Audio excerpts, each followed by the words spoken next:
ওয়ালাইকুম আসসালাম রহমতুল্লাহি ওয়া বারাকাতুহু। জি, সম্মানিত ভাই আব্দুল হাফিজ, আপনার ফরওয়ার্ড করা প্রশ্ন দেখলাম। এখানে একজন দিনী ভাই জানতে চেয়েছেন ওনার আঞ্চলিক ভাষায় ক্রিকেট খেলার বিষয়ে।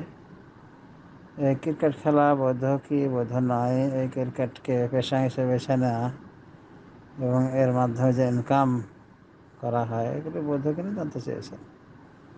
আরও কিছু বলেছেন যেগুলি বলা যেতে পারে এই খেলার সাথে জড়িত এবং বৈধতা প্রশ্নবিদ্ধ। তো যা হোক, ক্রিকেট খেলা ব্যক্তিগতভাবে খেলতে পারবে কিনা বিতর্কিত থাকলেও সমষ্টিগতভাবে এটাকে পেশা বেছে নেওয়া এবং এটাকে ইনকামের সোর্স হিসাবে বেছে নেওয়া এগুলি নিষিদ্ধ, এগুলি ইসলাম অ্যালাউ করে না। সৌদি আরবের লাজনা দায়েমা, স্থায়ী ফতোয়া বোর্ড, তাদের কথা হলো যে ক্রিকেট খেলা সহ যে কোনো খেলা যেগুলি প্রতিযোগিতামূলক খেলা হয় এবং প্রতিযোগিতায় যে ফার্স্ট হয় তাকে পুরস্কৃত করা হয়, তাদেরকে পুরস্কৃত করা হয়, তো এই জাতীয় খেলাকে ওনারা অবৈধ বলেছেন এবং এগুলি খেলাকে ওনারা জুয়া খেলার ভেতর নিয়েছেন। মানে যিনি ফার্স্ট হবেন, যে দল, তাকে পুরস্কৃত করা হবে। তো এই জাতীয় পুরস্কার দেয়া নেয়া উভয়টি হারাম তারা বলেছেন।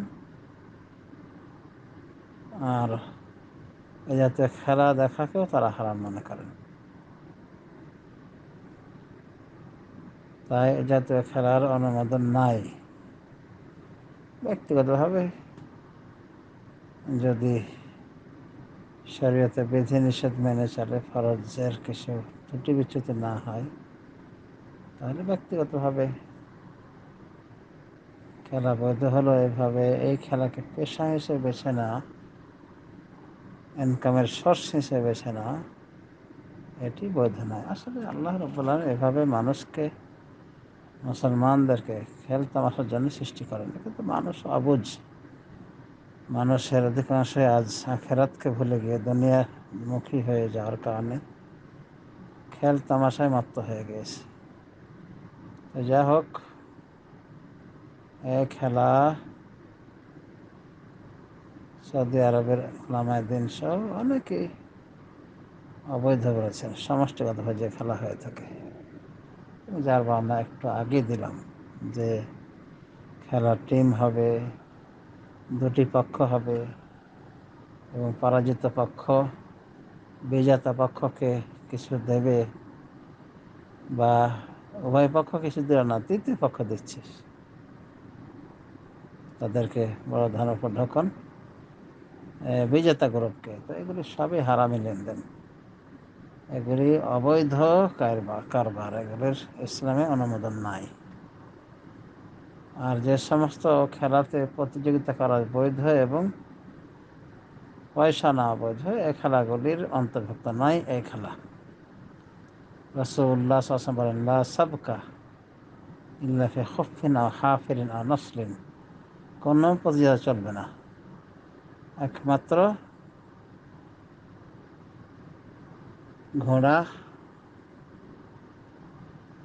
ঘোড়ার প্রতিযোগিতা চলবে,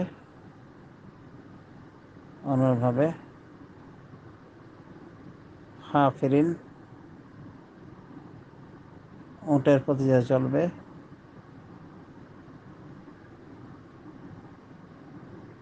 অনুরূপভাবে তীর নিয়ে প্রতিযোগিতা চলবে, এর বাইরে প্রতিযোগিতা নয়। শেখ ইবনে বাজ সহ দেশের উলামায়ে কেরাম বলেন, এছাড়া যে কোনো প্রতিযোগিতা নিষিদ্ধ প্রতিযোগিতার অন্তর্ভুক্ত। মানে উইনারকে, বিজেতাকে কোনো পয়সা দেওয়া যাবে না। অন্যান্য খেলায় শুধুমাত্র এই জাতীয় খেলাতে দেওয়া যাবে। সে খেলাগুলি কি? ঘোড়ার দৌড়, উট নিয়ে খেলা প্রতিযোগিতা, অনুরূপভাবে তীর পরিচালনা প্রতিযোগিতা, এগুলিতে কেবল প্রতিযোগিতা চলবে এবং হার জিতের খেলার প্রেক্ষিতে উইনারকে, বিজেতাকে পয়সা দেওয়া যাবে। বাকি অন্যান্য কোনো খেলায় বিজেতা পক্ষকে কোনো হাদিয়া উপঢৌকন দেয়া যাবে না। তাহলে বুঝতেই পারছেন এই জাতীয় খেলা বৈধ না অবৈধ।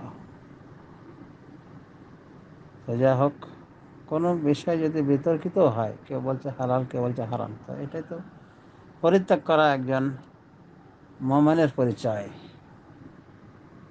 একজন খাঁটি মুমিনের পরিচয়, ইমানের পরিচয়। যেখানে এই খেলাকে অধিকাংশ আলেমরাই অবৈধ বলছেন, বিশেষ করে এটাকে পেশা হিসেবে বেছে নেওয়া এবং জুয়া খেলার প্রক্রিয়া রাখা, যে বিজেতা পক্ষকে হেরে যাওয়া পক্ষ দিবে বা তৃতীয় পক্ষ দিবে, আর প্রতিযোগিতায় যে কয়টা জিনিস সে শরিয়া বৈধ করেছে তার অন্তর্ভুক্ত নয়। তো এই সমস্ত দলিলাদি প্রমাণ বহন করে যে এই খেলা, এই জাতীয় খেলা এবং পেশা হিসেবে গ্রহণ করা ইত্যাদি, এগুলি শরীয়তে অনুমোদিত নয়। আল্লাহু আ'লাম।